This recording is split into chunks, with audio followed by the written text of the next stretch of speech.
Sgt. Pepper's Lonely Hearts Club Band was released 50 years ago this year on May 26th in the UK. The reason it was released there so early is apparently because it had a planned release date of June 1st, but demand was so high that they apparently released it several days earlier. And it was released on June 2nd in the United States. Now, I'm going to get into a little bit more of a review of Sgt. Pepper's as an album, but I'm going to talk about the release that I'm covering today. At the end of last month, a 50th anniversary CD vinyl set was released where Giles Martin, the son of George Martin, remixed some of the songs with the Beatles and remixed the entire album in general. I didn't buy that album. I don't know if I will. I may listen to it online or elsewhere, but I'm not really interested in these big collector vinyls. A lot of it has to do with matters of expense, and connected to that, exploitation. And to be honest, considering what the Beatles stood for with Apple Records, I'm not really buying into any of that, so literally. What I did do is, about a month and a half ago, I was at a local record haunt of mine, and I located this first pressing copy of Sgt. Pepper for its American release. It has the stereo banner in yellow up on top. You know, it has some ringwear, due to its age, but this is the edition that my father actually had. He told me a story about how he came home from Viner's record store where we live, and he was on the bus. And the thing is, the album didn't really resonate much with him when he got it, because the local radio stations were actually playing the entire album from promo copies for about a week before the album actually came out. And so it wasn't as big a surprise to him as something like Tomorrow Never Knows, but, he wasn't the only one that got me into the Beatles, but he was a major inspiration to me for Beatle trivia, his experiences, and so forth. So here's the original first American pressing. You open it up, and like any copy of Sgt. Pepper, it has a picture of the four Beatles, Ringo, John, Paul, and George, in their Sgt. Pepper outfits and their MBEs. In the back, it has the lyric guide. Here's another clue for you all. Backwards is Paul, I guess. So, the one thing about this album that was a draw for me is something that's actually inside the album, and it was included as information on the price tag. This album contains the original goodie page. These are little punch-out figures. My father punched the figures out on his, and I don't know what happened to them, but I always wanted one with the cut-out figures. Now, as for Sgt. Pepper's itself, obviously, whenever an artist makes a major creative statement as an album, they use this as an example.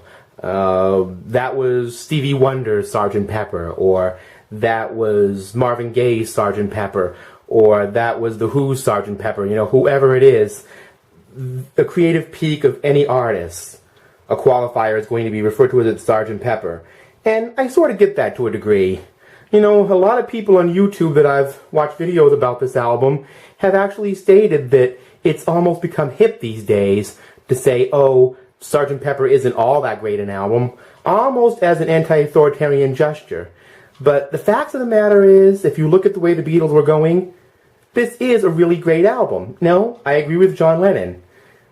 His contributions, like For the Benefit of Mr. Kite, and even the harmonically beautiful A Day in the Life, really weren't related to the idea of Sgt. Pepper as a concept. And that's something I want to establish.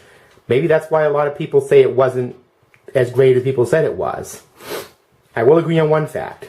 This is not actually a concept album. The idea is the Beatles stopped touring for a number of reasons after 1966. And their dependence, therefore, on their manager, Brian Epstein, was lessened.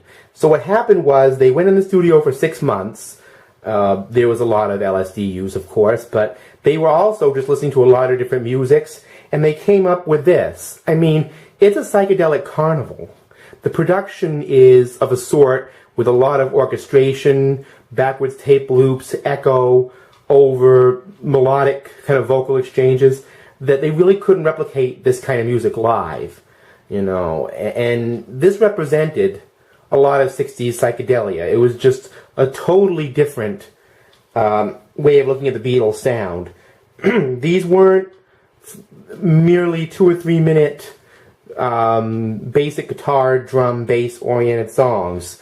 There was a lot of things going on here.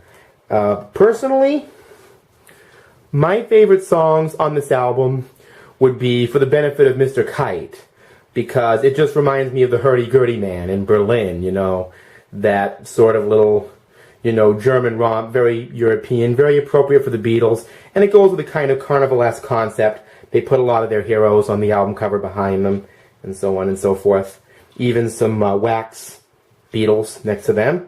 And it kind of went with that wax figure kind of attitude about it. Another cut I love on here, which I'm hearing has been misunderstood by a lot of people, is She's Leaving Home. I mean, you take that as it is, you know, it could basically be any young woman who was going off to join the Flower Children or the hippie movement. There may be another meaning behind it. I just don't know. I also love It's Getting Better, because you hear Paul McCartney singing things like, I have to admit it's getting better all the time, to which John Lennon counters in the background, it couldn't get much worse. So you hear a good counterpoint of them in the background. And of course, The Day in the Life is just John Lennon reading newspaper articles so effectively that it really gets the state of the world, and especially England at that time, and just builds into this huge climax. It's a wonderful album. All the songs on it are, if not perfect, you know, really interesting. You know, Paul has his little music hall things with When I'm 64, but you could also call it, in a way, the end of the early, rawer Beatles and the beginning of the later studio-centric Beatles.